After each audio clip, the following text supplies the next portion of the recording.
we've attached the two shoulder pieces at the top, we can see our shirt is really coming together. We now need to turn it inside out so that we can start looking at our side seams.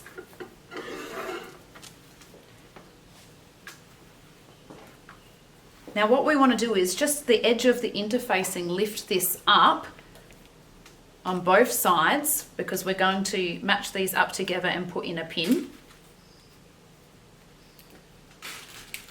And then we're going to continue to pin all the way down this side seam and repeat the same step on the other side.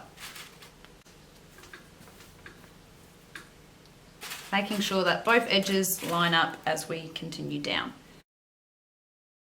This is what the side seam should now look like. So the interfacing on both sides is tucked up and I've pinned all the way down, and I have one vertical pin. So this is the dot on the pattern that we had to mark.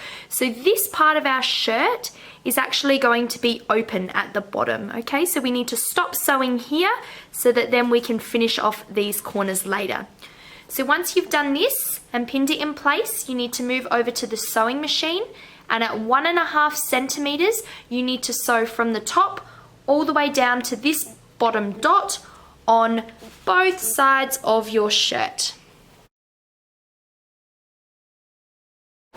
Once your side seams are sewn, it would be a good stopping point to turn the shirt in the right way and pop over to the bathroom and just try it on for general size.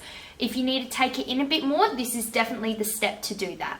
Now your shirt should really be resembling a final product. All we need to do now is hem the bottom of our shirt. So what we're going to do is we are going to fold up the bottom 1.5 centimeters. Now if you would like, just to neaten the fabric, you can go ahead with the overlocker and you can overlock the bottom pieces of the front and the back. Now, when it comes time for these slits on the side here as well, you also need to hem them 1.5 centimeters. After you've hemmed them, you can do it with the iron or with pins, but it does need to be pressed down so that it retains its shape. So hem the bottom at 1.5 centimeters. So once you've ironed your hems, we are going to look at completing our corners. So as you can see, when they're folded up, they're not very neat, okay, and we don't want that finish on our shirt. So what we're going to do is we're going to just open up the corner here, and as you can see, there's a bit of a cross from our ironing. All we need to do is trim diagonally across the top and get rid of this excess fabric. We will then be able to fold our hems back into place, and we have a much neater finish on our corner. So you need to go ahead and you need to do that, see, on all 4 corners before you sew. Okay, so we've ironed all of our hems. This is another alternative instead of pinning. It holds it in nice and well. And we have cut all of our corners so that they are nice and neat.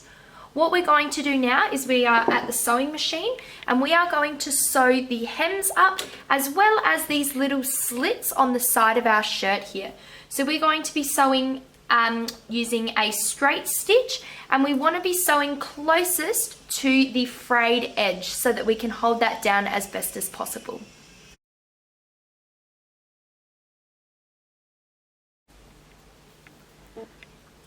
I have now finished sewing the bottom hems as well as these little slits here.